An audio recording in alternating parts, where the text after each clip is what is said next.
আজিৰ পৰা 5 দিন আগতে দিনৰ 11:30 বজাত ভটিয়াপাৰ বাৰিচুক গাঁৱত ONGC ৰেকৰ্ড এটা বিশাল উচ্চাৰণ হ'ল আৰু মানুহবোৰ সেই সময়ত যথেষ্ট শংকিত আৰু যেতিয়া তেওঁলোকে ওলালে ঘৰৰ পৰা তেওঁলোকে নিজেই দেখিলে যে কিমান ডাঙৰ এটা শব্দ দিগৰ পৰা ওলাই আহিছে।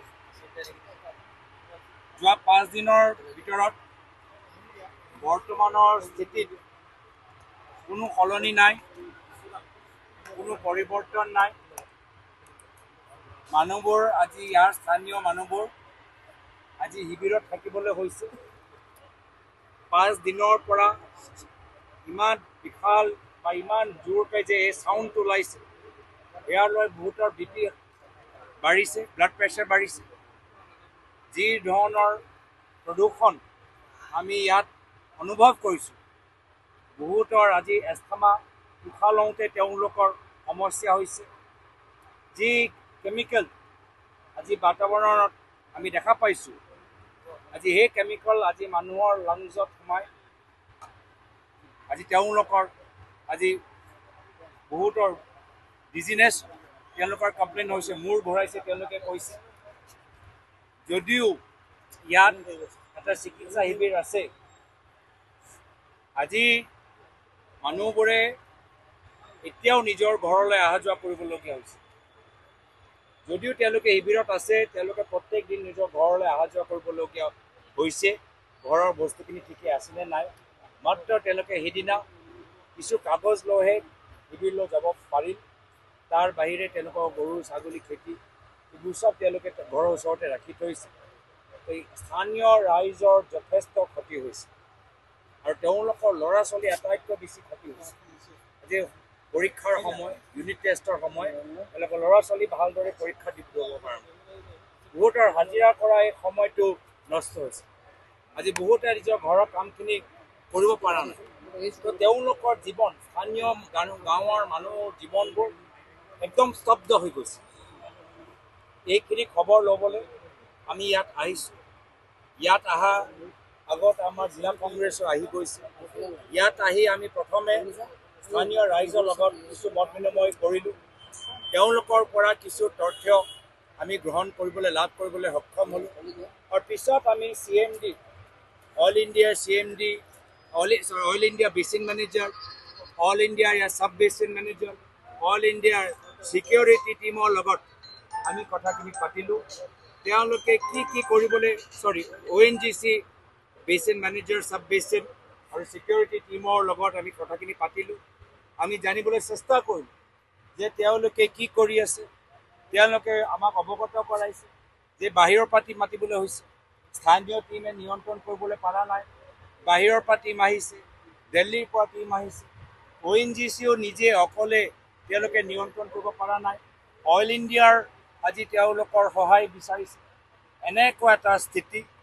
আৰু মই যিমান তেওঁলোকৰ কথাৰ পৰা বুজি পাইছোঁ, তেওঁলোকে গোটেইখিনি কথা ৰাইজক বুজোৱা নাই। তেওঁলোকে ৰাইজক কোৱা নাই যে কিমান আৰু দিন লাগিব। তেওঁলোকে ৰাইজক কোৱা নাই যে ৰাইজক কেনেদৰে ক্ষতিপূৰ্ণ দিব। তেওঁলোকে ৰাইজক কোৱা নাই যে ৰাইজক নিৰাপত্তা কেনেকৈ দিব। মই ONGCক দাবী জনাইছোঁ যে তেওঁলোকে স্থানীয় ৰাইজৰ নিৰাপত্তাৰ দায়িত্ব লওক, ক্ষতিপূৰ্ণৰ দায়িত্ব লওক আৰু ৰাইজক বুজাওক কি হৈছে। ৰাইজ আজি স্থানীয় ৰাইজ অন্ধকাৰত আছে, একো গম পোৱা নাই কি হৈছে।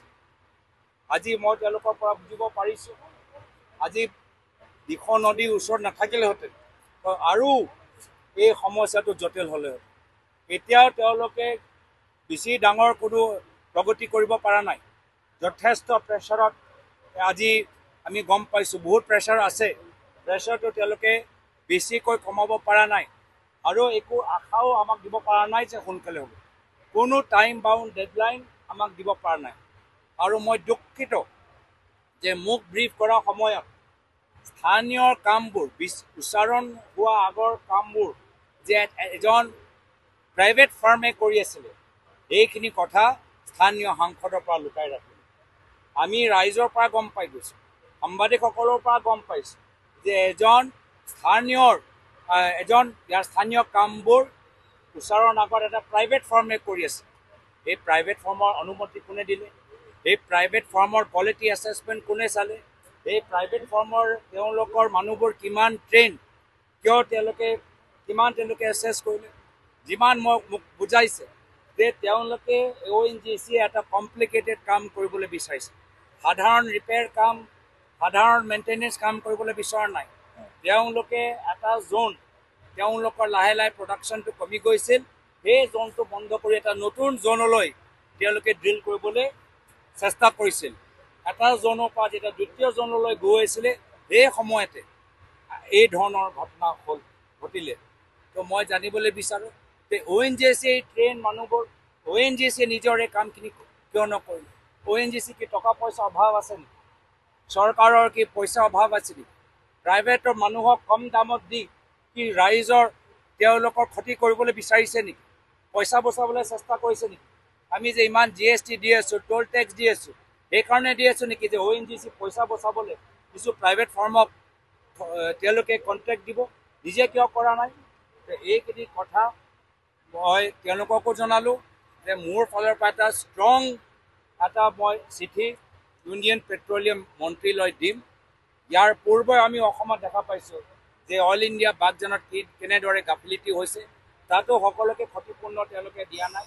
মই ইহঁতক অনুৰোধ কৰিছোঁ ONGCক যে প্ৰথম স্থানীয় মানুহৰ নিৰাপত্তাৰ ওপৰত গুৰুত্ব দিয়ক, দ্বিতীয় স্থানীয় ৰাইজে যে সম্পূৰ্ণভাৱে ক্ষতিপূৰ্ণ পায় তাৰ বাবে তেওঁলোকে চেষ্টা কৰক, আৰু তৃতীয় স্থানীয় ৰাইজক অৱগত কৰাওক যে কেনেদৰে তেওঁলোকে ইয়াত ষ্টপ কৰিব।